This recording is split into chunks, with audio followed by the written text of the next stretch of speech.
Hello everyone, welcome to T1 academy. I am Sudheer Kumar. Daily current అఫైర్స్లో భాగంగా మనం ఈరోజు 16th ఆగస్ట్ సంబంధించిన వేరియస్ కరెంట్ అఫైర్స్ ఏవైతే న్యూస్లో ఉన్నాయో వాటి గురించి ఇన్ డీటెయిల్గా చూద్దాము. క్వశ్చన్ ఆఫ్ ది డేలో భాగంగా మనం నిన్నటి క్వశ్చన్కి ఈరోజు ఆన్సర్ చూస్తాం కండి. క్వశ్చన్ ఏంటి? Which venue is hosting the patriotic film festival organised by the Ministry of Information and Broadcasting in collaboration with the National Film Development Corporation. Har Ghar Tiranga ప్రోగ్రాంలో భాగంగా ప్యాట్రియాటిక్ ఫిలిం ఫెస్టివల్ అనేది కండక్ట్ చేయడం జరిగింది. Ministry of information and broadcasting వాళ్ళు ఎవరితోని national film development కార్పొరేషన్తోని collaborate అయ్యి ఈ ప్యాట్రియాటిక్ ఫిలిం ఫెస్టివల్ని ఆర్గనైజ్ చేశారు. సో దానికి సంబంధించిన వెన్యూ ప్లేస్ ఎక్కడ అని అడుగుతున్నాడు. Option A India Gate, option B Siri Fort Auditorium, option C Vigyan Bhavan, option D Jawaharlal Nehru Stadium. ఏంటంటే option B Siri Fort Auditorium is the correct answer. Okay, today question, ఈరోజు క్వశ్చన్కి మీరు ఆన్సర్ వచ్చేసి కామెంట్ సెక్షన్లో తెలియజేయండి. క్వశ్చన్ ఏంటి? What is the main achievement of the Assam government's operation falcon in 2025? Okay, operation ఫాల్కాన్కి సంబంధించి అస్సాం గవర్నమెంట్ ఏం అచీవ్ చేసింది అని అడుగుతున్నాడు. రీసెంట్గా కరెంట్ అఫైర్స్లో ఉంది కాబట్టి క్వశ్చన్ రూపకంగా ఇవ్వడం జరిగింది. Option A successfully రీలోకేటెడ్ 42 rhinos to other states. Option be arrested 42 rhino poachers, dismantled 6 major poaching gangs and ensured 0 rhino killings. Option C increased rhino population by 42 in Assam. Option D build 6 new rhino sanctuaries. So దీనికి సంబంధించిన answer మీరు comment సెక్షన్లో తెలియజేయండి. ఈరోజు topic కనుక చూసుకున్నట్లయితే చాలా important topics ఉన్నాయి. 79th ఇండిపెండెన్స్ డేని సెలబ్రేట్ చేసుకునే భాగంలో మనకి బేసిక్గా ప్రధానమంత్రి నరేంద్ర మోడీ గారు ఇండియా ఎట్ 2047 వికసిత్ భారత్ అనే నినాదంతో స్పీచ్ చేసి ఇవ్వడం జరిగింది. సో దానికి సంబంధించిన హైలైట్స్ చూద్దాం. Road map to Viksit Bharat at 2047. అదేవిధంగా పిఎం నరేంద్ర మోడీ గారు ఇందిరాగాంధీకి సంబంధించినటువంటి ఒక రికార్డ్ని బ్రేక్ చేయడం జరిగింది. సో అదేంటో చూద్దాము. మిషన్ సుదర్శన్ చక్ర రీసెంట్గా మనకి 79th ఇండిపెండెన్స్ డే స్పీచ్లో భాగంగా మిషన్ సుదర్శన్ చక్ర గురించి అనౌన్స్ చేయడం జరిగింది. అదేవిధంగా ప్రధానమంత్రి వికసిత్ భారత్ రోజ్గార్ యోజన అని చెప్పేసి కొత్త స్కీమ్ని లాంచ్ చేయడం జరిగింది. అదేవిధంగా ఆపరేషన్ సింధూర్లో పార్టిసిపేట్ చేసినటువంటి ఎవరైతే ఆర్మీ పర్సనల్స్ ఉంటారో వారికి గ్యాలంటరీ అవార్డ్స్ అనేవి ఇవ్వడం జరిగింది. సో వాటి గురించి చూద్దాము. అదేవిధంగా ఇండియా యొక్క ఫారెక్స్ రిజర్వ్స్ వచ్చేసి పెరగడం జరిగింది. $693.62 బిలియన్ పెరగడం జరిగింది. సో వాటికి సంబంధించిన డీటెయిల్స్ చూద్దాము. Green and digital maritime corridors dialogue ఎక్కడ జరిగింది, అదేవిధంగా మనకి ఏంటి అనేది చూద్దాము. నెక్స్ట్ వచ్చేసి first ever medal to wushu at world గేమ్స్లో వూషు ఏదైతే గేమ్ ఉందో దాంట్లో ఫస్ట్ టైం ఇండియాకి మెడల్ రావడం జరిగింది. ఎవరు గెలిచారు, ఏ మెడల్ వచ్చిందనేది చూద్దాము. తర్వాత స్లినెక్స్ 25 ఎక్సర్సైజ్ న్యూస్లో ఉండడం జరిగింది. ఏ 2 దేశాల మధ్యలో నిర్వహిస్తారు ఏంటి అనేది చూద్దాము. తర్వాత వచ్చేసి ఇస్రో ఇనాగ్రేట్ స్పేస్ ల్యాబొరేటరీ ఎక్కడ ఇనాగ్రేట్ చేశారు, ఆ ఇనాగ్రేట్ చేసినటువంటి ల్యాబొరేటరీకి ఎవరి పేరు పెట్టారు అనేది చూద్దాము. మనకి first and foremost current affair వచ్చేసి ప్రధానమంత్రి నరేంద్ర మోడీ గారు 79th ఇండిపెండెన్స్ డేని సెలబ్రేట్ చేసుకునే ప్రాసెస్లో డెలివరబుల్ స్పీచ్లో మనకి ఇండియా ఎట్ 2047 వికసిత్ భారత్ 2047 అనే థీమ్ మీద స్పీచ్ ఇవ్వడం జరిగింది. And this is the second longest speech అన్నమాట. Second longest speech. దీంట్లో ప్రధానంగా కొన్ని కొత్త పథకాలను అనౌన్స్ చేయడం జరిగింది. అదేవిధంగా ఇండియా సెల్ఫ్ రిలయన్స్లో ఆత్మనిర్భరతలో ఇంకా ఏ విధంగా ముందుకెళ్ళాలి అనే దానిపైన ఎలాంటి ఎకనామిక్ రిఫార్మ్స్ తెస్తాము అని చెప్పేసి ఈ స్పీచ్లో డెలివరీ చేయడం జరిగింది. అదేవిధంగా డిఫెన్స్ స్ట్రాటజిక్ పాయింట్ ఆఫ్ వ్యూలో కూడా ఈ స్పీచ్లో కొన్ని ఇంపార్టెంట్ పాయింట్స్ అనేవి చెప్పడం జరిగింది. సో ఈ స్పీచ్ మొత్తం కొంచెం సమ్మరీ లాగా చూసినట్లయితే మనకి strategic and autonomy and security point of వ్యూలో ఆపరేషన్ సింధూర్లో మన దేశీయంగా ఉత్పత్తి చేసినటువంటి బ్రహ్మోస్ మిసైల్స్ కానీ ఇవి ఎలా వర్క్ చేశాయి అని చెప్పేసి చెప్పడం జరిగింది. Operation Sindoor made in India weapons against terror networks. అదేవిధంగా ఇండస్ వాటర్ ట్రీటీ ఏదైతే మనకు కావాల్సినటువంటి protecting domestic water resources, mission Sudarshan Chakra, this is the new mission. ఏంటి మనకి ఆల్ థ్రెట్స్ ఏవైతే సైబర్ కానీ ఆర్టిఫిషియల్ ఇంటెలిజెన్స్ బేస్ చేసుకున్నటువంటి ఏవైతే ఉంటాయో వాటి నుంచి ఇండియా ఏ విధంగా ప్రొటెక్ట్ చేయాలి అని చెప్పేసి మిషన్ సుదర్శన్ చక్రాని బేసిక్గా అనౌన్స్ చేయడం జరిగింది. సో దీనికి సంబంధించి కూడా డీటెయిల్గా చూద్దాము. Nation wide security shield by 2035. Okay, ఆయా కేటగిరీలో not only defence, even cyber security కూడా ఈ విధంగా ఏ విధంగా చేసుకోవాలి అని చెప్పేసి చెప్పడం జరిగింది. సో దానికి సంబంధించి కూడా చూద్దాము. సో సెకండ్ వచ్చేసి Atmanirbhar and tech self reliance. So బేసిక్గా first India made semiconductor chip వచ్చేసి 2025 చివరికల్లా ప్రొడ్యూస్ చేస్తాము అని చెప్పడం జరిగింది. ఓకే, ఇండిజినస్గా బిల్డ్ చేసినటువంటి సెమీ కండక్టర్ చిప్ ఏదైతే ఉందో అది 2025 చివరికల్లా రాబోతుందని స్పీచ్లో చెప్పడం జరిగింది. న్యూక్లియర్ ఎనర్జీలో ప్రైవేట్ సెక్టార్ని కూడా భాగస్వామ్యం చేసి ఎనర్జీ సెక్యూర్డ్ ఇండియాగా తీర్చిదిద్దాలనుకుంటున్నారు. సో దాని గురించి కూడా చెప్పడం జరిగింది. Youth encouraged to innovate in critical technologies. మనకి ఏదైతే cloud computing, 3D printing, critical technologies ఏవైతే ఉన్నాయో వాటిపైన ఇన్నోవేషన్లో యూత్ని భాగస్వామ్యం చేస్తాము అని చెప్పడం జరిగింది. సో ఇదొక థీమ్. తర్వాత energy and resource independence. So మనకి ఎనర్జీ అండ్ రిసోర్స్ ఇండిపెండెన్స్లో భాగంగా నేషనల్ క్రిటికల్ మినరల్ మిషన్స్ ఏదైతే ఉందో 1200 సైట్స్ని బేసిక్గా అనౌన్స్ చేయడం జరిగింది. 1200 క్రిటికల్ మినరల్ సైట్స్ ఏవైతే ఉంటాయో వాటిపైన ఫోకస్ చేయడం జరిగింది. దీని ద్వారా ఎక్స్ప్లోరేషన్ చేసి ఆ క్రిటికల్ మినరల్స్ని బేసిక్గా ఇంపోర్ట్ బేస్డ్ కంట్రీ నుంచి సెల్ఫ్ రిలయంట్ ఇండియాగా తీర్చిదిద్దాలన్నదే ఈ క్రిటికల్ మినరల్ మిషన్ యొక్క మేజర్ ఇంటెన్షన్ అనమాట. అదేవిధంగా డీప్ వాటర్ ఎక్స్ప్లోరేషన్ మిషన్ అంటే సముద్రం ఏదైతే షోర్ లైన్ ఉంటుందో మన సముద్రంలో ఉన్నటువంటి క్రిటికల్ మినరల్స్ కానీ ఇతరత్ర గ్యాస్, ఆయిల్ ఇలాంటి వాటిని ఎక్స్ప్లోర్ చేసేందుకని చెప్పేసి డీప్ వాటర్ ఎక్స్ప్లోరేషన్ మిషన్ని కూడా అనౌన్స్ చేయడం జరిగింది. అదేవిధంగా 50% clean energy achieved 5 years early. So మనకి ఏదైతే 2030 కల్లా మనము ఇథనాల్ బ్లెండింగ్ వచ్చేసి పెట్రోల్లో 20% చేయాలనుకున్నాం కదా 2030 కల్లా, అది 2025 కల్లానే అచీవ్ చేసాము అని చెప్పేసి చెప్పడం జరిగింది.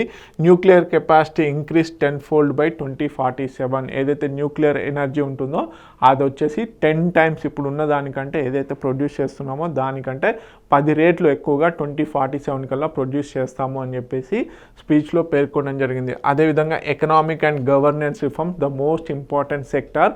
సో ఒక high level next generation economic reforms కోసం అని చెప్పేసి ఒక టాస్క్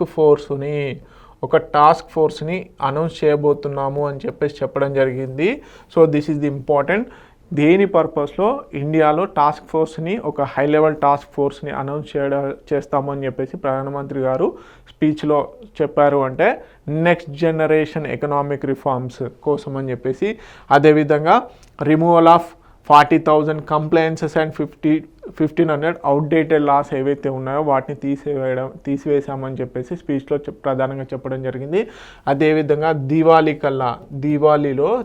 కల్లా జిఎస్టీలో మేజర్ రిఫార్మ్స్ తీసుకురాబోతున్నాము. Okay, goods and services tax 101 constitutional amendment ద్వారా మనం యాడ్ చేసుకున్నాం కదండి. ఓకే, ఒక యూనిఫైడ్ ఇండైరెక్ట్ ట్యాక్స్ సిస్టమే జిఎస్టీ. సో ఆ జిఎస్టీలో మేజర్గా రెగ్యులర్గా వాడే హోమ్ గూడ్స్ ఏవైతే ఉంటాయో, హోమ్ నీడ్స్ ఏవైతే ఉంటాయో వాటికి సంబంధించి మేజర్ చేంజెస్ రాబోతాయి దీపావళి కల్లా అని చెప్పేసి చెప్పడం జరిగింది. So this is also one of the most important thing about GST reforms. Okay, GST rates ఏవైతే నిత్యావసర సరుకులు ఏవైతే ఉంటాయో, డైలీ నీడ్స్ ఏవైతే ఉంటాయో వాటి మీద జిఎస్టీ తగ్గే ఛాన్సెస్ ఉన్నాయని ఒక ఇండైరెక్ట్ ఇండికేషన్ ఇవ్వడం జరిగింది. ఇవే కాకుండా ఇంకా మేజర్గా ఎంప్లాయ్మెంట్ అండ్ యూత్ ఎంపవర్మెంట్లో భాగంగా ఒక కొత్త స్కీమ్ని అనౌన్స్ చేయడం జరిగింది. అటు ఎంప్లాయర్కి బెనిఫిటబుల్గా పిఎం వికసిత్ భారత్ రోజ్గార్ యోజన అని అనౌన్స్ చేయడం జరిగింది. దీంట్లో మొత్తం 1 lakh crore ఇన్వెస్ట్మెంట్ అనేది చేయడం జరుగుతుంది. 15,000 ఫర్ ఫస్ట్ టైం ఎంప్లాయీస్కి, అదేవిధంగా target 3 crore beneficiaries. Okay, next వచ్చేసి health care and pharma leadership point of వ్యూలో కనుక చూసుకున్నట్లయితే focus on self reliance and vaccines and life saving drugs ఏవైతే ఉంటాయో వాటిలో ఇండియా సెల్ఫ్ రిలయన్స్ సొంతంగా తయారు చేసుకునే కెపాసిటీని, అంటే ఇంపోర్ట్ చేసుకునే స్టేజ్ కాకుండా మనకు తగ్గట్టుగా ఎంతవరకు రిక్వైర్మెంట్ ఉందో అచీవ్ చేయాలి అని చెప్పేసి చెప్పడం జరిగింది. Encouraging patents for domestic medical innovation. So domestic medical innovation, దేశీయంగా ఏవైతే మెడికల్ ఇన్నోవేషన్స్ ఉంటాయో వాటికి పేటెంట్స్ కూడా ఈజీ చేస్తాము అని చెప్పడం జరిగింది. And the most important point is agriculture and rural prosperity. India అంటేనే అగ్రికల్చర్. సో వ్యవసాయంకి సంబంధించి ఏమేమి చేయబోతున్నారు? పిఎం ధనధాన్య కృషి యోజన ఫర్ 100 బ్యాక్వర్డ్ డిస్ట్రిక్ట్స్లో పిఎం ధాన్య కృషి యోజన అని చెప్పేసి అనౌన్స్ చేయడం జరిగింది 100 బ్యాక్వర్డ్ డిస్ట్రిక్ట్స్లో. అదేవిధంగా ఇండియా ర్యాంక్స్ ఇన్ మిల్క్ ప్రొడక్షన్స్లో, పల్సెస్లో, జూట్లో వచ్చేసి ఫస్ట్ ర్యాంక్లో ఉందని చెప్పడం జరిగింది. సెకండ్ ప్లేస్ ఇన్ రైస్, అదేవిధంగా వీట్, కాటన్, ఫ్రూట్స్ అండ్ వెజిటేబుల్స్లో ఇండియా యొక్క ప్రొడక్షన్ సెకండ్ ప్లేస్లో ఉంది ఆల్ ఓవర్ వరల్డ్లో అని చెప్పేసి చెప్పడం జరిగింది. అగ్రికల్చర్ ఎక్స్పోర్ట్స్ 4 lakhs crores పైన ఉండడం జరిగింది. ఈ విషయం కూడా నిన్న స్పీచ్లో చెప్పడం జరిగింది. అదేవిధంగా space and innovation leadership. Indian space station మనకి 2035 కల్లా భారతీయ అంతరిక్ష స్టేషన్ అని చెప్పేసి ఏర్పాటు చేయాలనుకుంటున్నాం కదా. సో దానికి సంబంధించినటువంటి ప్రిపరేషన్స్ అనేటివి కొనసాగిస్తున్నామని చెప్పడం జరిగింది. 300 space startups innovating in satellites and deep space మిషన్స్లో 300 పైగా స్టార్టప్స్ అనేటివి ఇండియాలో ఉన్నాయి అని చెప్పడం జరుగుతుంది. అదేవిధంగా నేషనల్ ఇంటిగ్రిటీ అండ్ బ్రాడర్ సెక్యూరిటీలో భాగంగా high powered demography mission to protect borders and లైవ్లీహుడ్స్లో భాగంగా ఇది లాస్ట్లో చెప్పడం జరిగింది. సో ప్రధానంగా 9 థీమ్స్లలో చెప్పడం జరిగింది. ప్రతి సెక్టార్ని అదేవిధంగా మోడర్న్ వేరియేషన్స్లో 2047 కల్లా ఇండియా డెవలప్డ్ నేషన్గా ఎలా తీర్చిదిద్దుతాము అని చెప్పేసి ఒక రోడ్ మ్యాప్ వ్యూలో చెప్పడం జరిగింది. Okay, this is all about PM Modi గారి యొక్క స్పీచ్కి సంబంధించినటువంటి హైలైట్స్. ఓకే, ప్రధానంగా జిఎస్టీ రిఫార్మ్స్ కానీ, హై పవర్డ్ ఎకనామిక్ రిఫార్మ్స్, ఏదైతే నెక్స్ట్ జనరేషన్ ఎకనామిక్ రిఫార్మ్స్ సంబంధించినటువంటి హై టాస్క్ ఫోర్స్ కానీ, కొత్తగా మిషన్ ఇంద్రధనుష్ కానీ, ఇలాంటి ఏవైతే సుదర్శన్ చక్ర ఏదైతే ఉందో ఇవన్నీ కూడా చాలా ఇంపార్టెంట్. సో వీటికి సంబంధించి కూడా నోట్ చేసుకోండి. తెలుగు మీడియం అభ్యర్థులు ఎవరైతే ఉన్నారో please note it down. Okay, next current affair కనుక చూసుకున్నట్లయితే పిఎం నరేంద్ర మోడీ గారు ఒక కొత్త రికార్డు సృష్టించడం జరిగింది. వరుసగా 12 సార్లు మనకి నేషనల్ ఫ్లాగ్ని పిఎం హోదాలో హోస్ట్ చేసినటువంటి రెండో వ్యక్తిగా రికార్డ్ బ్రేక్ చేయడం జరిగింది. అంతకుముందు జవహర్లాల్ నెహ్రూ గారు టాప్ ప్లేస్లో ఉండడం జరిగింది. వరుసగా 17 సార్లు ఫ్లాగ్ హోస్టింగ్ చేసి, బేసిక్గా ఇండిపెండెన్స్ మనకి డిఫరెన్స్ గుర్తుపెట్టుకోండి. రిపబ్లిక్ డే రోజు వచ్చేసి ఏదైతే January 26 కాన్స్టిట్యూషన్ ఎప్పుడైతే మనకు అమల్లోకి వచ్చిందో అప్పుడు January 26 రోజున రిపబ్లిక్ డేని సెలబ్రేట్ చేసుకుంటాం. ఆ రోజున మనకి ప్రెసిడెంట్ గారు, రాష్ట్రపతి గారు ఫ్లాగ్ హోస్టింగ్ చేయడం జరుగుతుంది. అదేవిధంగా August 15 రోజున, స్వాతంత్ర దినం రోజున మనకి మన ప్రధానమంత్రి గారు ఫ్లాగ్ హోస్టింగ్ చేయడం జరుగుతుంది. ఆ సన్నివేశాల్లో 17 సార్లు కాన్సిక్యూటివ్గా వరుసగా మనకి జవహర్లాల్ నెహ్రూ గారు హోస్ట్ చేయడం జరిగింది. అదేవిధంగా ఇప్పుడు ప్రధానమంత్రి నరేంద్ర మోడీ గారు 12 సార్లు చేయడం జరిగింది. సో దీంతో సెకండ్ ప్లేస్లో ఉండడం జరిగింది. ఇంతకుముందు సెకండ్ ప్లేస్లో మనకి 11 సార్లు వరుసగా, నేను చెప్తున్నా వరుసగా ఇందిరాగాంధీ గారు చేసి సెకండ్ ప్లేస్లో కొనసాగారు. సో గత సంవత్సరంతో సమానం చేయడం జరిగింది. ఇప్పుడు ఏంటి అంటే మనకి 12వసారి అయింది కాబట్టి వరుసగా సెకండ్ ప్లేస్లో ఉండడం జరిగింది. అదే ఓవరాల్గా కనుక చూసుకున్నట్లయితే 17 సార్లు జవహర్లాల్ నెహ్రూ గారు చేసి ఫస్ట్ ప్లేస్లో ఉండడం జరిగింది. 16 సార్లు, ఓకే, 16 టైమ్స్ ఇందిరాగాంధీ గారు. అంటే వేరియేషన్ ఇక్కడ డిఫరెంట్ టైమింగ్స్ కనుక మొత్తం కలుపుకుంటే 16 సార్లు. ఓకే, అదే వరుసగా కనుక చూసుకున్నట్లయితే కేవలం 11 సార్లే. ఇప్పుడు 12 సార్లతోని థర్డ్ ప్లేస్లో. ఇది ఓవరాల్గా, ఇది వచ్చేసి వరుసగా. ఓకే, ఇదన్నమాట. ఓకే, ఈ విధంగా. అదేవిధంగా మనం రీసెంట్గా ఇంకొక కరెంట్ అఫైర్ చూసాము. ఏంటి? ప్రధానమంత్రి నరేంద్ర మోడీ గారు వరుసగా అత్యధిక కాలం పనిచేసినటువంటి రెండో ప్రధానమంత్రిగా రికార్డ్ బ్రేక్ చేయడం జరిగింది. అత్యధిక కాలం పనిచేసిన వాళ్ళలో జవహర్లాల్ నెహ్రూ ఫస్ట్ ప్లేస్లో ఉన్నాడు. సెకండ్ ప్లేస్లో వచ్చేసి నరేంద్ర మోడీ గారు వరుసగా చెప్తున్నా. ఓకే, వరుసగా 2 టర్మ్స్, ఇప్పుడు థర్డ్ టర్మ్. అదే మనకి ఇందిరాగాంధీ గారు వచ్చేసి ఓవరాల్గా కనుక తీసుకున్నట్లయితే కూడా సెకండ్ ప్లేస్లో ఉండడం జరిగింది, కాకపోతే వరుసగా వచ్చేసి థర్డ్ ప్లేస్లో ఉండడం జరిగింది. Okay, this is the most important, confuse చేసేందుకు కూడా అడిగే ఛాన్సెస్ ఉన్నాయి.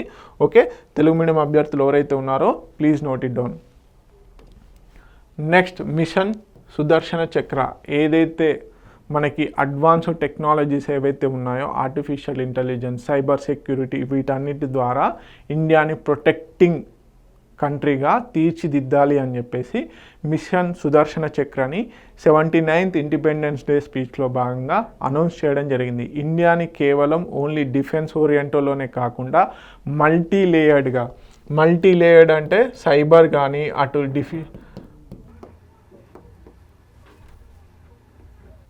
మల్టీ లేయర్డ్గా ఇండియాని ప్రొటెక్ట్ చేయాలి అని అనుకుంటున్నారు. సో దానికి మనకి సుదర్శన చక్ర మిషన్ అని చెప్పేసి పేరు పెట్టడం జరిగింది. దీంట్లో not only defence technology, even artificial intelligence, cyber security, ఇంకా ఇతరత్ర హ్యాకింగ్ రిలేటెడ్ ఏవైతే యాక్టివిటీస్ ఉంటాయో వాటి నుంచి కూడా ప్రజలకి సేఫ్టీని అందించేందుకు అని చెప్పేసి మిషన్ సుదర్శన చక్రాన్ని తీసుకురావడం జరిగింది. సో దీనికి సంబంధించిన డీటెయిల్స్ చూద్దాము. ఏ రోజు అనౌన్స్ చేయడం జరిగింది? 79th ఇండిపెండెన్స్ డే సెలబ్రేషన్స్లో భాగంగా మిషన్ సుదర్శన చక్రాన్ని అనౌన్స్ చేయడం జరిగింది. So security critical establishment with indigenous technology. ఇక్కడ గుర్తుపెట్టుకోండి, ఏదైతే దేశంగా ఉత్పత్తి చేశారో ఆ టెక్నాలజీని ఉపయోగించుకొని ఇండియాని పూర్తిగా సేఫెస్ట్ కంట్రీగా 2047 కల్లా తీర్చిదిద్దాలని చెప్పేసి అంటున్నారు.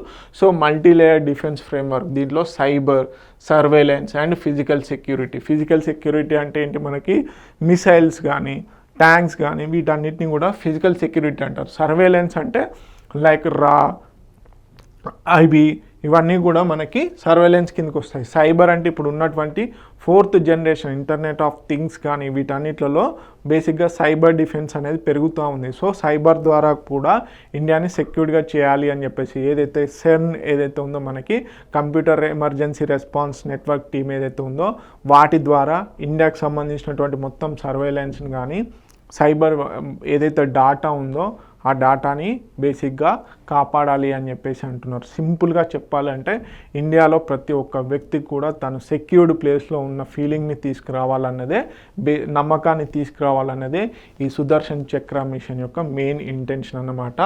Okay, so reduce dependency on foreign systems. So దీంట్లో భాగంగా ఫారెన్ డిఫెన్స్ సిస్టమ్స్ ఏవైతే ఉన్నాయో వాటిని ఇంపోర్ట్ చేసుకోకుండా ఇండిజినస్గానే బిల్డ్ చేయాలి అని చెప్పేసి అనుకుంటున్నారు. So shift from reactive to proactive threaten. So బేసిక్గా ఏంటి, ఎప్పుడైనా శత్రు దేశాలు దాడి చేస్తేనే మనము తిరిగి వారిపైన అంటే డిఫెన్సివ్ ఓరియంటోలోనే మనము దాడి చేస్తాము, ప్రతిఘటిస్తాము అని చెప్పేసి ఏదైతే రోల్ ఉందో మనది, ఇప్పుడు దాన్ని కూడా ప్రోయాక్టివ్గా ఒకవేళ ఇండియాకి సంబంధించి నాట్ ఓన్లీ దాడి చేసినప్పుడే కాకుండా ఇండియాకి సంబంధించి ఏదైనా చెడు తలపెట్టినట్లయితే రియాక్టివ్గా ఉండే విధంగా మన ఇండియన్ డిఫెన్స్ సిస్టమ్ని తీర్చిదిద్దుతాము అని చెప్పేసి ఈ మిషన్ సుదర్శన చక్రాన్ని అనౌన్స్ చేయడం జరిగింది.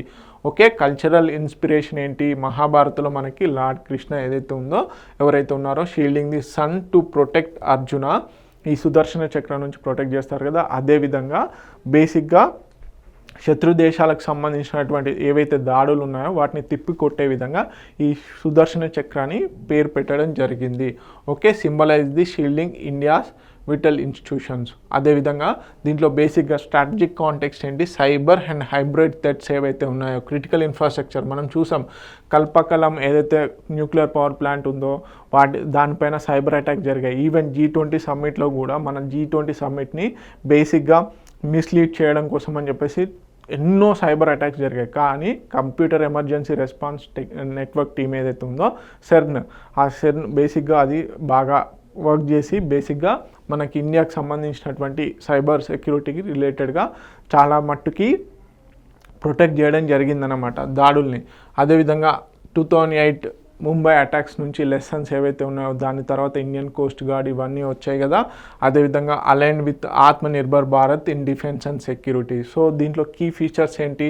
ఆర్టిఫిషియల్ ఇంటెలిజెన్స్ ఎనేబుల్డ్ సర్వేలెన్స్ సిస్టమ్ని పెంచుకోవాలి, cyber protection framework against hybrid warfare, fortified infrastructure and rapid response యూనిట్స్ని పెంచుతాము, ఇంటిగ్రేటెడ్ థ్రెట్ రెస్పాన్స్ నెట్వర్క్ని, పబ్లిక్ ప్రైవేట్ పార్ట్నర్షిప్ని, రీసెర్చ్ అండ్ డెవలప్మెంట్, డిఫెన్స్ అదేవిధంగా ఇన్నోవేషన్స్లో కూడా భాగస్వామ్యం చేస్తూ ఈ సుదర్శన్ చక్ర మిషన్ని సక్సెస్ఫుల్గా ఇండియాని మోస్ట్ సెక్యూర్డ్ నేషన్గా ఏ టైప్ ఆఫ్ దాడి కూడా జరగకుండా ఉండే విధంగా మిషన్ సుదర్శన చక్రాన్ని తీసుకురావడం జరిగింది. Okay, this is all about mission Sudarshan Chakra. Telugu medium students ఎవరైతే ఉన్నారో please note it down. Okay, the next current affair కనుక చూసుకున్నట్లయితే ప్రధానమంత్రి నరేంద్ర మోడీ గారు 79th ఇండిపెండెన్స్ డే స్పీచ్లో భాగంగా కొత్త స్కీమ్ని అనౌన్స్ చేయడం జరిగింది. ఎస్పెషల్లీ ఎంప్లాయ్మెంట్ గురించి ఒక కొత్త స్కీమ్ని అనౌన్స్ చేయడం జరిగింది. ఏంటి? ప్రధానమంత్రి వికసిత్ భారత్ రోజ్గార్ యోజన. ప్రధానమంత్రి వికసిత్ రోజ్గార్ యోజన వేరు, ప్రధానమంత్రి వికసిత్ భారత్ రోజ్గార్ యోజన. దీంట్లో భాగంగా అటు ఎంప్లాయీస్కి అదేవిధంగా ఎంప్లాయర్స్కి కూడా ఎవరైతే ఉద్యోగ కల్పన చేస్తున్నారో వారికి కూడా హెల్ప్ అయ్యే విధంగా 1,00,000 కోట్లతోని 1 lakh crore ఈ స్కీమ్ని అనౌన్స్ చేయడం జరిగింది. రాబోయే 2 to 3 yearsలో 3.5 crore మొత్తం ఎంప్లాయీస్కి బెనిఫిట్ అయ్యే విధంగా దీంట్లో భాగంగా చేయడం జరిగింది. దీంట్లో ప్రధానంగా ఏంటి? Incentive up to 15,000 for first time employees. ఎవరైతే ఈపీఎఫ్ఓలో ఎంప్లాయ్మెంట్ ప్రావిడెంట్ ఫండ్ ఆర్గనైజేషన్స్లో ఎవరైతే ఎన్రోల్ చేసుకుంటారో వారికి 15,000 రూపీస్ వరకు ఇన్సెంటివ్ ఇవ్వడం జరుగుతుంది.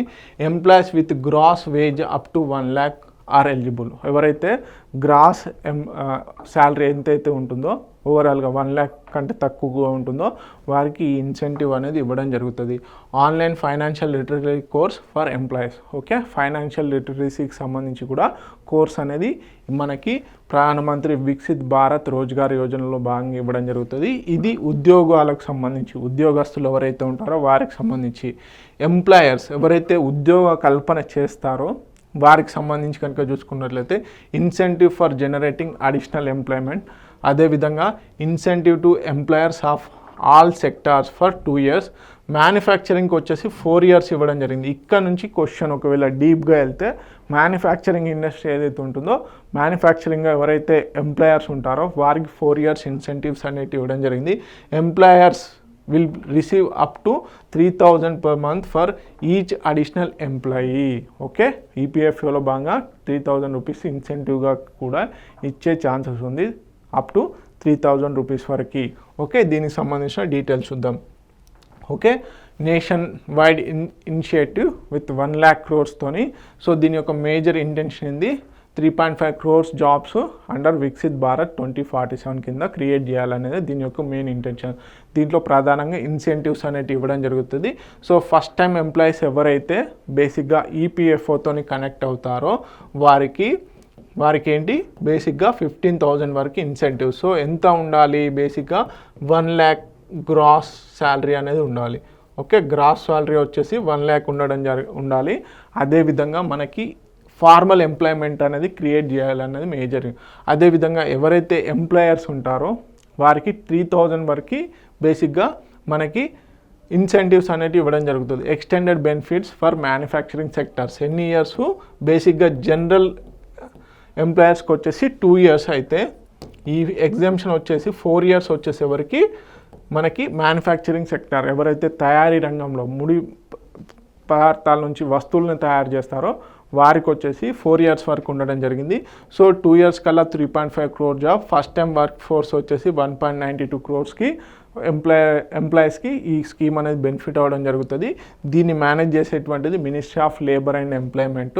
Okay, EPFO tracks and verifies the beneficiaries. Okay, expected impact ఏంటి? Boost formal sector employment. So దీంట్లో భాగంగా ఫార్మల్ ఎంప్లాయ్మెంట్ మనకి ఇన్ఫార్మల్, ఫార్మల్ ఎంప్లాయ్మెంట్ 2 రకాలు ఉంటాయి. సో వ్యవసాయము ఇలాంటి ఏవైతే చేస్తారో వీళ్ళందరూ ఇన్ఫార్మల్ కిందికి, రోజువారీ కూలీలంతా కూడా మనకి ఇన్ఫార్మల్ కిందికి వస్తారు. వాళ్ళకు ఒక సోషల్ సెక్యూరిటీ బెనిఫిట్స్ ఇవన్నీ ఏమి ఉండవు. అదే ఫార్మల్ సెక్టార్ సైడ్ వస్తే నెలవారీగా జీతాలు ఎవరైతే తీసుకుంటారో వారిని ఫార్మల్ సెక్టార్ కిందికి కన్సిడర్ చేయడం జరుగుతుంది. సో వారికి పెన్షన్ ఫండ్ ఇవన్నీ కూడా క్రియేట్ చేయడం జరుగుతుంది అన్నమాట. So they are called formal employees. Okay, especially in manufacturing and services, supports private sector growth in via wage incentives. So promotes youth economic participation and social security coverage. వీళ్ళందరినీ కూడా భాగస్వాముల్ని చేయాలి అనుకుంటున్నారు. So this is all about ప్రధానమంత్రి Bharat Rozgar Yojana. Okay, Telugu medium అభ్యర్థులు ఎవరైతే ఉన్నారో please note it down. Next కనుక చూసుకున్నట్లయితే ఆపరేషన్ సింధూర్లో పార్టిసిపేట్ చేసినటువంటి ఎవరైతే మిలిటరీ ఫోర్సెస్ ఎవరైతే ఉంటారో ఆర్మీ, ఎయిర్ ఫోర్స్, నేవీ ఆఫీసర్స్కి గ్యాలంటరీ అవార్డ్స్ అనేటివి ఇవ్వడం జరిగింది. సో ఎవరెవరికి ఏమేం గ్యాలంటరీ అవార్డ్స్ ఇచ్చారు, సో వాటికి కొత్తగా గ్యాలంటరీ అవార్డ్స్ ఏం పేర్లు పెట్టారు, ఎంతమందికి ఏ కేటగిరీలో ఇచ్చారు అనేది చూద్దాము. Okay, Sarvottam Yuddh Seva medal. Sarvottam Yuddh Seva medal వచ్చేసి మనకి 4 IAF officers, Indian air force ఆఫీసర్స్కి ఇవ్వడం జరిగింది, 2 ఆర్మీ ఆఫీసర్స్కి ఇవ్వడం జరిగింది. Okay, example air marshal Narendeshwar Tiwari, vice admiral SJ Singh గారికి. ఓకే, ఉత్తమ్ యుద్ధ సేవా మెడల్. ఉత్తమ్ యుద్ధ సేవా మెడల్ వచ్చేసి vice admiral Tarun Sopti. Okay, Yuddh Seva medal వచ్చేసి 13 IAF officer, Indian air force ఆఫీసర్స్కి ఇవ్వడం జరిగింది, ఇంక్లూడింగ్ ఎయిర్ వైస్ మార్షల్ అయినటువంటి జోసెఫ్ స్కేర్గార్స్కి. ఓకే, తర్వాత వాయుసేన మెడల్ వచ్చేసి వాయుసేన మెడల్ 26 ఆఫీసర్స్కి ఇవ్వడం జరిగింది ఇన్ ఎయిర్ ఆపరేషన్. ఎగ్జాంపుల్ వచ్చేసి గ్రూప్ కెప్టెన్ అంకుర్ హకీమ్, అదేవిధంగా wing commander Mayank Paliwal. Okay, Veer Chakra వచ్చేసి for acts of exceptional bravery. Okay, Veer Chakra వచ్చేసి ఎవరికి ఎక్సెప్షనల్ బ్రేవరీ ఎవరైతే చేశారో వారికి ఇవ్వడం జరిగింది. మొత్తం ఎన్ని రకాలు? 5 రకాల గ్యాలంటరీ అవార్డ్స్ ఆపరేషన్ సింధూర్లో వాళ్ళకి ఇవ్వడం జరిగింది. ఒకటి Sarvottam Yuddh Seva medal 4 Indian air force ఆఫీసర్స్కి, 2 ఆర్మీ ఆఫీసర్స్కి ఇవ్వడం జరిగింది. ఉత్తమ్ యుద్ధ సేవా మెడల్ వచ్చేసి వైస్ అడ్మిరల్ తరుణ్ సోప్తి గారికి ఇవ్వడం జరిగింది. యుద్ధ సేవా మెడల్ వచ్చేసి 13 ఎయిర్ ఫోర్స్ ఆఫీసర్స్కి ఇవ్వడం జరిగింది. వాయుసేన మెడల్ వచ్చేసి 26 ఆఫీసర్స్కి ఇవ్వడం జరిగింది. వీర్ చక్ర వచ్చేసి బేసిక్గా ఎక్సెప్షనల్ బ్రేవరీ ఎవరైతే చేశారో వారికి ఇవ్వడం జరిగింది. Okay, this is all about operation సింధూర్లో పాల్గొన్నటువంటి ఆఫీసర్స్కి ఇచ్చినటువంటి గ్యాలంటరీ అవార్డ్స్ నేమ్స్ కంపల్సరీ గుర్తుపెట్టుకోండి. టైప్స్ ఆఫ్ సర్వోత్తమ్, ఉత్తమ్, యుద్ధ్, వాయు, అదేవిధంగా వీర్ చక్ర. ఓకే, తెలుగు మీడియం అభ్యర్థులు ఎవరైతే ఉన్నారో please note it down. Next current affair కనుక చూసుకున్నట్లయితే ఆగస్ట్ 8 కల్లా ఇండియా యొక్క ఫారెక్స్ రిజర్వ్స్ వచ్చేసి $693.62 ఉండడం జరిగింది. సో ఇది గతంతో పోల్చుకుంటే $4.93 అనేది పెరగడం జరిగింది. $4.93 బిలియన్ అనేది పెరగడం జరిగింది. సో మనందరికీ తెలుసు ఫారెక్స్ రిజర్వ్స్ ఎందుకు అనేది ఇంపార్టెంట్ అంటే, ఫారెక్స్ పేమెంట్స్ అంటే బేసిక్గా ఫారెన్ కంట్రీస్కి పేమెంట్ చేసేటువంటి ఏవైతే పేమెంట్స్ ఉంటాయో, లైక్ మనం ఇంపోర్ట్ చేసుకున్నటువంటి వస్తువులకి మనం వాళ్ళకి డాలర్స్ కానీ వాళ్ళ దేశాలకు సంబంధించినటువంటి కరెన్సీలో పే చేయాల్సి ఉంటుంది. సో మనకు తెలుసు 1991 ఎకనామిక్ రిఫార్మ్స్ ఎందుకు చేశారనేది కూడా చాలా ఇంపార్టెంట్. బేసిక్గా ఈ ఫారెక్స్ రిజర్వ్స్ అంటే ఆయిల్ ఇంపోర్ట్స్ ఏదైతే చేసుకుంటామో వారికి డాలర్స్లో కానీ ఇతరత్ర దాంట్లో పే చేయాల్సి వస్తుంది, లైక్ గోల్డ్ ద్వారా. సో అలాంటి సమయంలో మనకి ఫారెక్స్ రిజర్వ్స్ లేకపోతే మన ఇంపోర్ట్స్ చాలా దెబ్బతింటాయి. సో మన ప్రజల అవసరాలు తీర్చలేము. సో ఈ ఫారెక్స్ రిజర్వ్స్ ఎంత ఎక్కువగా ఉంటే అంత మంచిదన్నమాట. ఎలాంటి ఆర్థిక వ్యవస్థ, ఇప్పుడు ఆర్థిక పరిణామాల పాయింట్ ఆఫ్ వ్యూలో కనుక చూసుకున్నట్లయితే ఎకనామిక్ క్రైసిస్ వచ్చినా కానీ మనం ఇంపోర్ట్స్ చేసుకునే వస్తువులకి ఈ ఫారెక్స్ రిజర్వ్స్ ఎంతగానో ఉపయోగపడతాయి. సో ఇప్పుడు మన ఇండియా యొక్క ఫారెక్స్ రిజర్వ్స్ వచ్చేసి $693.618 బిలియన్ ఉండడం జరిగింది. యాక్చువల్లీ సెప్టెంబర్ 27 గత సంవత్సరం వచ్చేసి 704.885 ఉండడం జరిగింది. చాలా మటుకు పడిపోవడం జరిగింది. ఇప్పుడు మళ్ళీ కోలుకుంటుందన్నమాట. ఓకే, సో దీనికి సంబంధించిన డీటెయిల్స్ చూద్దాము. Okay, India's forest exchange reserves వచ్చేసి $4.74 బిలియన్ అనేటివి పెరిగాయి. ఓకే, గతంతో పోల్చుకున్నప్పుడు 8th of August 2025 reaching $693.62 billion. So ఎవరు రిలీజ్ చేయడం జరుగుతుంది ఫారెక్స్ రిజర్వ్ సంబంధించి అంటే రిజర్వ్ బ్యాంక్ ఆఫ్ ఇండియా. ఇక్కడ మినిస్ట్రీ ఆఫ్ ఫైనాన్స్ కాదు, గుర్తుపెట్టుకోండి, మినిస్ట్రీ ఆఫ్ ఫైనాన్స్ కాదు. ఓకే, మినిస్ట్రీ ఆఫ్ ఫైనాన్స్ కాదు, మనకి ఆర్బీఐ. ఓకే, మనకి ఫారెక్స్ రిజర్వ్ సంబంధించి. ఓకే, ఎక్స్టర్నల్ సెక్టార్ స్టెబిలిటీకి, అదేవిధంగా పాజిటివ్ రిజర్వ్ మేనేజ్మెంట్కి బాగా ఉపయోగపడుతుంది. In case oil price reserves కానీ ఇంకేదైనా ఇంపోర్ట్ చేసుకున్నటువంటి ప్రైజెస్ కానీ ఎక్కువగా పెరిగినప్పుడు మనము ఆ తాకిడిని తట్టుకోవాలి, ఆ ప్రైస్ యొక్క తాకిడిని తట్టుకోవాలంటే ఈ ఫారెక్స్ రిజర్వ్స్ ఎంతగానో ఉపయోగపడతాయి. సో మరి ఈ ఫారెక్స్ రిజర్వ్స్ కేటగిరీస్లో ఎలా ఉన్నాయి అనేది చూద్దాము. ఓకే, మనకి ఫారెన్ కరెన్సీ అసెట్స్ అంటే ఆయా ఇతరత్ర దేశాలకు సంబంధించినటువంటి కరెన్సీల రూపకంగా మనకి ఎంత $583.98 బిలియన్ ఉండడం జరిగింది. అత్యధికంగా ఉన్నటువంటి ఫారెక్స్ రిజర్వ్స్లో ఆయా దేశాలకు సంబంధించినటువంటి ఫారెన్ కరెన్సీస్లోనే ఎక్కువగా ఉండడం జరిగింది. దాంట్లో డాలర్లలో ఎక్కువగా ఉండడం జరిగింది. ఓకే, ఇదేంటి US dollars, euro, yen, pound వీటి ద్వారా మనకి $583.98 అనేటివి ఉండడం జరిగింది. అదేవిధంగా గోల్డ్ రిజర్వ్స్ వచ్చేసి మనకి $86.16 బిలియన్ ఉండడం జరిగింది. అదేవిధంగా మనకి తెలుసు special drawing rights international monetary ఫండ్కి సంబంధించినటువంటి స్పెషల్ డ్రాయింగ్స్ రూపకంగా మనకి $18.74 బిలియన్ అనేటివి ఉండడం జరిగింది. చిన్న ఎగ్జాంపుల్ చెప్తా, ఈ ఫారెక్స్ రిజర్వ్స్ ఎంత ఇంపార్టెంట్ అంటే ఇప్పుడు సపోజ్ శ్రీలంకలో ఎకనామిక్ క్రైసిస్ వచ్చింది, అప్పుడు ఇంటర్నేషనల్ మానిటరీ ఫండ్ని అప్రోచ్ అవ్వడం జరిగింది. అదేవిధంగా మనకు 1991లో కూడా ఫారెక్స్ రిజర్వ్స్ బేసిక్గా పడిపోవడం జరిగింది. ఈవెన్ ఇంపోర్ట్ చేసుకుందామంటే అంటే ఆయిల్ కానీ ఇతరత్ర తినే వస్తువులు కూడా ఇంపోర్ట్ చేసుకుందామంటే వాళ్ళకి చెల్లించే ఏదైతే ఉంటాయో ఆ అమౌంట్ లేకపోయేసరికి మనం ఇంటర్నేషనల్ మానిటరీ ఫండ్ని, వరల్డ్ బ్యాంక్ని అప్రోచ్ అవ్వాల్సి వచ్చింది. సో వాళ్ళు ఏం సజెస్ట్ చేశారు, మీరు ఎకనామిక్ రిఫార్మ్స్ చేయాలి అని చెప్పేసి కొన్ని సజెషన్ చేయడం జరిగింది. సో దాని తర్వాతనే మనకి ఆర్థిక సంస్కరణలు అనేవి చేయడం జరిగింది. రీసెంట్గా మనము ఆర్థిక సహాయం చేసాం ఎవరికి, శ్రీలంకకి. దేని రూపకంగా, ఈ ఫారెక్స్ రిజర్వ్ రూపకంగానే ఇవ్వడం జరిగింది. ఎందుకు అంటే వారికి ఆయిల్ ఇంపోర్ట్కి చాలా తక్కువ, అసలు ఆయిల్ ఇంపోర్ట్ చేసుకునేంత మనీ కూడా లేకపోయేసరికి అక్కడ ఎకనామిక్ క్రైసిస్ అనేది ఏర్పడింది. సో ఆర్థికంగా సహాయం చేయడం జరిగింది. సో ఆ విధంగా ఫారెన్ సంబంధించి స్టెబిలిటీ పాయింట్ ఆఫ్ వ్యూలో, ఎక్స్టర్నల్ స్టెబిలిటీ పాయింట్ ఆఫ్ వ్యూలో ఫారెక్స్ రిజర్వ్స్ అనేవి చాలా ఇంపార్టెంట్. సిగ్నిఫికెన్స్ ఏంది, స్ట్రెంథన్ ఇండియాస్ ఫైనాన్స్ స్టెబిలిటీ ఏ విధంగా ఉందనేది, enhance confidence India's ability to external obligations. చెప్పాను కదా, ఇప్పుడు ట్రంప్ ఏం చేశాడు, 50% టారిఫ్స్ చేశాడు. సో బేసిక్గా ఏంటి, మనం అక్కడ ఏం పే చేయాల్సిన అవసరం లేదు. కాకపోతే అలాంటి విధంగానే మన ఒకవేళ అమెరికా నుంచి వచ్చేటువంటి ఎక్స్పోర్ట్స్ పైన అక్కడ టారిఫ్ విధిస్తే మనకేమవుతుంది, మనం ఎక్కువ పే చేయాల్సి వస్తుంది. సో ఇలాంటి ఇష్యూస్ అనేటివి కూడా స్టెబిలైజ్ చేసుకోవచ్చు ఫారెక్స్ రిజర్వ్స్ ఎక్కువగా ఉంటాయి. అంటే ప్రెషర్ ఎక్కువగా, సడన్ ప్రెషర్స్ వచ్చినప్పుడు ఈ ఫారెక్స్ రిజర్వ్స్ ఎంత ఎక్కువగా ఉంటే అంత బెటర్ అన్నమాట. ఓకే, వాటి ఇంపాక్ట్ అనేది డైరెక్ట్గా పడకుండా కొంతకాలం సస్టైన్ చేసుకునేందుకు ఛాన్సెస్ ఉంటాయి. Okay, that's why these are important forex reserves, అందుకని చాలా ఇంపార్టెంట్. తెలుగు మీడియం అభ్యర్థులు ఎవరైతే ఉన్నారో please note it down. Next current affair వచ్చేసి green and digital maritime corridors dialogue అనేది ముగియడం జరిగింది. సో ఎక్కడ, మనకి ముంబైలో జవహర్లాల్ నెహ్రూ పోర్ట్ అథారిటీ వాళ్ళు దీన్ని కండక్ట్ చేయడం జరిగింది, green and digital maritime corridor. So దీనికి సంబంధించి కూడా ఏంటి, మనకి ఇండియా మ్యారిటైమ్ వీక్ ఇది అక్టోబర్లో నిర్వహించబోతున్నాము అని చెప్పేసి కూడా చెప్పడం జరిగిందనమాట. Leaders dialogue on green and digital maritime కారిడార్కి సంబంధించిన summit 12 August Jawaharlal Nehru port authority Navi ముంబైలో జరగడం జరిగింది. సో బేసిక్గా దీనికి సంబంధించి ఇండియా ఏంటి మ్యారిటైమ్ వీక్ 2025 అక్టోబర్లో నిర్వహించబోతున్నారు. ఓకే, అక్టోబర్లో నిర్వహించబోతున్నారు అనమాట. ఓకే, లెట్స్ సీ దీనికి సంబంధించిన details.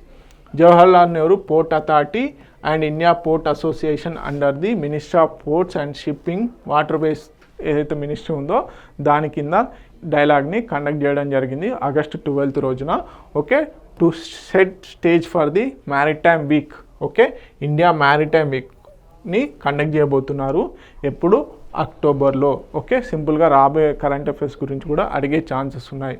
Attendance over 300 delegates including senior government officials and maritime industry leaders from India and abroad. Okay, key themes ఏంటి, India Singapore partnership 60 years strategic partnership ఏదైతే ఉందో దాంట్లో భాగంగా మనకి సింగపూర్ డిప్యూటీ ప్రైమ్ మినిస్టర్ మనకి attend అవ్వబోతున్నారు. అదేవిధంగా ఫోకస్ ఆన్ స్టెబిలిటీ కనుక చూసుకున్నట్లయితే emphasis on collaboration with green shipping, renewable energy and maritime innovation. Core goal ఏంటి, to create sustainable maritime future through joint efforts ద్వారా. Okay, this is all about India maritime week. Okay, Telugu medium అభ్యర్థులు ఎవరైతే ఉన్నారో please note it down. Next current affair వచ్చేసి నమ్రత బాత్రా గారు, వీరు wushu ఏదైతే ఉందో ఈ ఉషు గేమ్లో ఫస్ట్ టైం ఇండియాకి వరల్డ్ గేమ్స్లో మెడల్ అనేది తీసుకురావడం జరిగింది. ఏ కేటగిరీ మెడల్ రావడం జరిగింది? సిల్వర్ కేటగిరీ, సిల్వర్ మెడల్ అనేది రావడం జరిగింది. ఈ ఉషు అనే గేమ్లో ఫస్ట్ టైం ఇండియాకి మెడల్ తీసుకొచ్చినటువంటి వ్యక్తిగా వీరు రికార్డ్ బ్రేక్ చేయడం జరిగింది, నమ్రత బాత్రా. సో వీరికి సంబంధించిన డీటెయిల్స్ చూద్దాము. ఓకే, మెడల్ ఏంటి? Silver medal. గేమ్ ఏంటి? Wushu medal. అదేవిధంగా కేటగిరీ వచ్చేసి 52 kgs ఉమెన్ ఫైనల్స్లో. వరల్డ్ గేమ్స్ ఎక్కడ జరిగాయి? చైనాలో జరిగింది.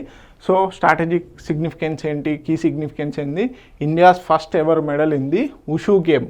ఉషు అనేది దాదాపుగా బాక్సింగ్ టైప్ ఉంటుంది. సో ఆ ఉషు గేమ్లో ఫస్ట్ టైం వరల్డ్ గేమ్స్లో ఇండియాకి మెడల్ రావడం జరిగింది. 52 kgs ఉమెన్స్ కేటగిరీలో సిల్వర్ మెడల్ అనేది రావడం జరిగింది.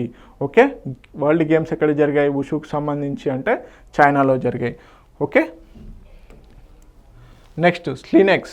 సో ఇండియా అండ్ అదేవిధంగా శ్రీలంకల మధ్యలో జరిగేటువంటి maritime exercise. So naval exercise ఇది. సో మనకి జనరల్గా అడుగుతారు, మిలిటరీ ఎక్సర్సైజా, లేకపోతే ఎయిర్ ఫోర్స్ ఎక్సర్సైజా, లేకపోతే అదేవిధంగా నావల్ ఎక్సర్సైజా అని చెప్పేసి. సో ఇది నావల్ ఎక్సర్సైజు, మ్యారిటైమ్ ఎక్సర్సైజు. అదేవిధంగా ఏ రెండు కంట్రీస్ మధ్యలో నిర్వహిస్తున్నారు అంటే ఇండియా అండ్ శ్రీలంక. ఆగస్ట్లో జరుగుతుంది. సో దీనికి సంబంధించిన డీటెయిల్స్ చూద్దాము. స్లినెక్స్ హెల్డ్ ఇన్ కొలంబో. ఈసారి ఎక్కడ? కొలంబో అండ్ అడ్జసెంట్ వాటర్స్లో జరుగుతుంది. సో మహాసాగర్ ఇనిషియేటివ్లో భాగంగా రీజనల్ సెక్యూరిటీని పెంచాలి, రీజనల్ మ్యారిటైమ్ సెక్యూరిటీని పెంచాలన్న ఉద్దేశంతో ఈ స్లినెక్స్ ఎక్సర్సైజ్ అనేది నిర్వహిస్తూ ఉన్నారు. సో ఇండియా నుంచి ఐఎన్ఎస్ రానా, అదేవిధంగా ఐఎన్ఎస్ జ్యోతి, శ్రీలంక నుంచి ఎస్ఎల్ఎన్ఎస్ గజబాబు, అదేవిధంగా ఎస్ఎల్ఎన్ఎస్ విజయబాబు అని చెప్పేసి ఆఫ్షోర్ పెట్రోల్ వెజిల్స్ ఇవి. సో అవి పార్టిసిపేట్ చేయడం జరుగుతుంది. సో బేసిక్గా ఆగస్ట్ 14th నుంచి 18th మధ్యలో 2 పర్యాయాలు నిర్వహించడం జరుగుతుంది. 2 phases.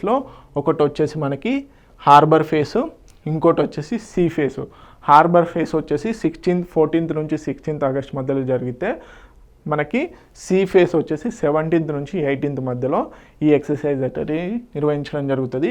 సో దీని యొక్క మేజర్ ఇంటెన్షన్ ఏంది? ఇండియా శ్రీలంకల మధ్య జరిగేటువంటి ఈ ఇంటెన్షన్ ఏంటి? ఈ ఎక్సర్సైజ్ యొక్క ఇంటెన్షన్ ఏంటి?